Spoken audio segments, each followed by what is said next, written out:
ಕೇಂದ್ರ ಗೃಹ ಮಂತ್ರಿ ಅಮಿತ್ ಶಾ ನಿನ್ನೆ ನಡೆದ ಸದನದಲ್ಲಿ ಸಂವಿಧಾನ ಶಿಲ್ಪಿ ವಿಶ್ವರತ್ನ ಬಾಬಾ ಸಾಹೇಬ್ ಅಂಬೇಡ್ಕರ್ ಅವರ ಬಗ್ಗೆ ಅತ್ಯಂತ ಹಗುರವಾಗಿ ಮಾತನಾಡಿರುವುದನ್ನು ನಾನು ತೀವ್ರವಾಗಿ ಖಂಡಿಸ್ತೇನೆ. ಅಮಿತ್ ಶಾ ಬಾಬಾ ಸಾಹೇಬರನ್ನು ಈ ರೀತಿ ಕೇವಲವಾಗಿ ಮಾತಾಡೋದರ ಮೂಲಕ ದೇಶದ ಸಂವಿಧಾನ ಮತ್ತು ಪ್ರಜಾಪ್ರಭುತ್ವಕ್ಕೆ ಘೋರವಾದಂತಹ ಅಪಚಾರವನ್ನು ಮಾಡಿದ್ದಾರೆ. ಅಮಿತ್ ಶಾ ಮತ್ತು ಅವರ ಕೋಮುವಾದಿ ಸಂಘಿಗಳು ಅವರ ಮಾನಸಿಕ ವಿಷಪೂರಿತವಾದಂಥ ಮಾತುಗಳು ಆಗ ಅವು ಎಡೆ ಎತ್ತಿ ಬರೋದನ್ನು ನಾವು ನೋಡ್ತಾ ಇದ್ದೇವೆ. ಹಾಗಾಗಿ ಶಾ ಅವರ ಇಡೀ ದೇಹದಲ್ಲಿರುವಂಥದ್ದು ಅದು ಸಂವಿಧಾನ ವಿರೋಧಿ ಮತ್ತು ಪ್ರಜಾಪ್ರಭುತ್ವ ವಿರೋಧಿ ಮತ್ತು ಈ ದೇಶದ ಶೋಷಿತ ಸಮುದಾಯಗಳ ಬಗ್ಗೆ ಅವರಿಗೆ ಇರುವಂತಹ ಒಂದು ಆಕ್ರೋಶವನ್ನು ಅದು ಹೊರಹಾಕಿದೆ.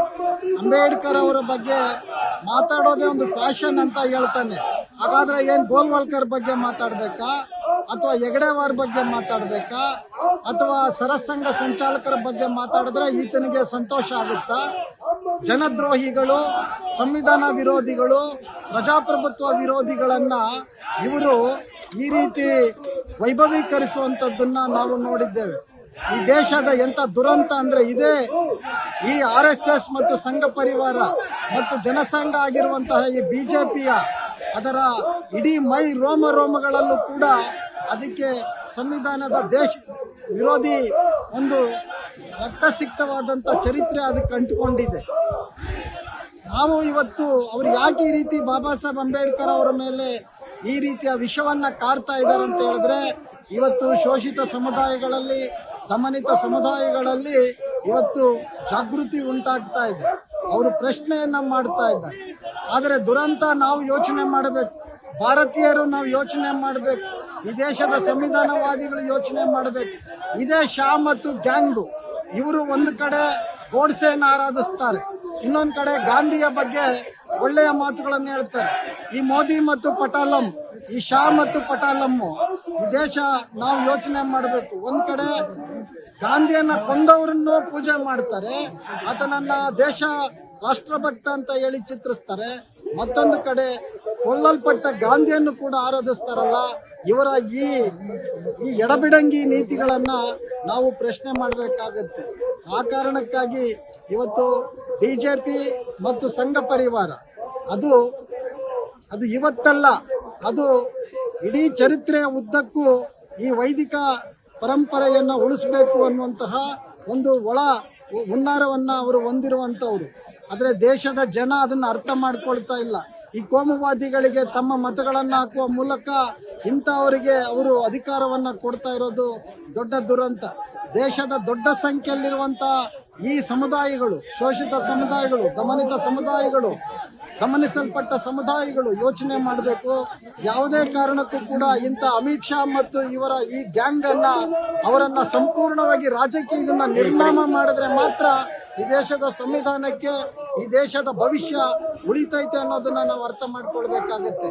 ಹಾಗಾಗಿ ನಾನು ಅಮಿತ್ ಶಾ ಹೇಳಿರುವಂಥ ಹೇಳಿಕೆ ಇದೆಯಲ್ಲ, ಅದನ್ನು ಆತ ವಾಪಸ್ ತಗೋಬೇಕು, ದೇಶದ ಕ್ಷಮೆಯನ್ನು ಕೇಳಬೇಕು ಮತ್ತು ಸಂವಿಧಾನಕ್ಕೆ ನಾನು ಬದ್ಧನಾಗಿರ್ತೀನಿ ಅಂತ ಹೇಳಬೇಕು ಅಂತ ಹೇಳಿ ನಾನು ಈ ಸಂದರ್ಭದಲ್ಲಿ ಒತ್ತಾಯವನ್ನು ಮಾಡ್ತಾ ಇದ್ದೇನೆ.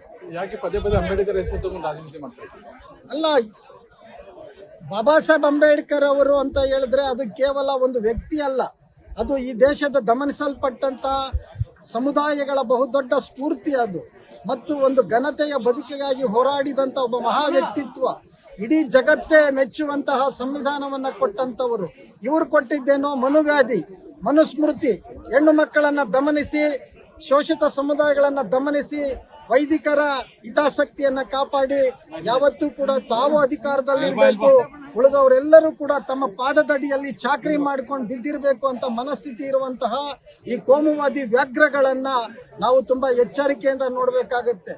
ಶಾ ಹೇಳಿಕೆ ಕೇವಲ ಆತನ ಹೇಳಿಕೆ ಅಲ್ಲ, ಅದು ಸಂಘ ಪರಿವಾರದ ಹೇಳಿಕೆ ಮತ್ತು BJPಯ ಹೇಳಿಕೆ. ಅದರಿಂದ ಬಾಬಾ ಸಾಹೇಬರನ್ನು ಯಾರು ಫ್ಯಾಷನ್ಗಾಗಿ ಯಾರು ಕೂಡ ಅವರ ಬಗ್ಗೆ ವಿಚಾರ ಮಾಡೋದಿಲ್ಲ. ಇವತ್ತು ಶೋಷಿತ ಸಮುದಾಯಗಳ ದಮನಿಗಳಲ್ಲಿ ಬಾಬಾ ಸಾಹೇಬ್ ಅಂಬೇಡ್ಕರ್ ಅವರ ಅವರ ಆ ಚಿಂತನೆಗಳು ಇವತ್ತು ಬರ್ತಾ ಇದ್ದಾವೆ. ಇವತ್ತು ಇಡೀ ದೇಶ ಇವತ್ತು ಸಂವಿಧಾನ ಮತ್ತು ಬಗ್ಗೆ ಮಾತಾಡ್ತಾ ಇದ್ದಾರೆ. ಆ ಕಾರಣಕ್ಕಾಗಿ ಇಂಥ ಈ ಕೋಮುವಾದಿಗಳಿಗೆ, ಇಂಥ ವಚನಭ್ರಷ್ಟರಿಗೆ ಇವತ್ತು ಅಂಬೇಡ್ಕರ್ ಒಂದು ರೀತಿಯ ಅವರು ಬಹುದೊಡ್ಡ ರೀತಿಯ ಒಂದು ವಿರೋಧಿಯಾಗಿ ಕಾಣ್ತಾ ಇದ್ದಾರೆ. ಅದನ್ನ ನಾವು ಈ ದೇಶದ ಗಮನಿತ ಸಮುದಾಯಗಳು ಅರ್ಥ ಮಾಡಿಕೊಳ್ಳುವ ಮೂಲಕ ಈ ಶಾ ಮತ್ತು ಇವರ ಗ್ಯಾಂಗ್ ಇದೆಯಲ್ಲ, ಈ ಬಿಜೆಪಿ ಮತ್ತು RSS ಈ ಸಂಘ ಪರಿವಾರವನ್ನ ಸಂಪೂರ್ಣವಾಗಿ ತೊಲಗಿಸುವ ಕೆಲಸವನ್ನ ನಾವು ಮಾಡಬೇಕಾಗತ್ತೆ ಅನ್ನುವಂಥದ್ದನ್ನ ಈ ಸಂದರ್ಭದಲ್ಲಿ ನಾನು ಹೇಳ್ತಾ ಇದ್ದೇನೆ. ಈ ವೇದಿಕೆಯಿಂದ ಏನ್ ಸಂದೇಶ ಕೊಡ್ತೀವಿ ಸರ್? ಅಲ್ಲ, ನಾನು ಹೇಳ್ತಾ ಇರೋದು ಇವತ್ತು ಶಾ ಅವಮಾನ ಮಾಡಿರೋದು ಕೇವಲ ಅಂಬೇಡ್ಕರ್ ಅವರ ಬಗ್ಗೆ ಅಲ್ಲ, ಈ ದೇಶದ ಶೋಷಿತ ಸಮುದಾಯಗಳ ಬಗ್ಗೆ ಮತ್ತು ಈ ದೇಶಕ್ಕೆ ಸಂವಿಧಾನ ಕೊಟ್ಟಂತ ಬಾಬಾ ಸಾಹೇಬರ ಬಗ್ಗೆ ಮತ್ತು ಸಂವಿಧಾನದ ಆಶಯ ಏನು ಪ್ರಜಾಪ್ರಭುತ್ವ ಇದೆ, ಆ ಪ್ರಜಾಪ್ರಭುತ್ವದ ಆಶಯಗಳನ್ನ ಗಮನ ಮಾಡಕ್ಕಾಗಿ ಆತನ ಮನಸ್ಸಿನಲ್ಲಿರುವಂತ ವಿಕೃತಿಯನ್ನ ಆತ ಇವತ್ತು ಹೊರಗಡೆ ತೆಗೆದಿದ್ದಾನೆ ಅನ್ನೋದನ್ನ ನಾವು ಅರ್ಥ ಮಾಡ್ಕೊಳ್ಬೇಕು.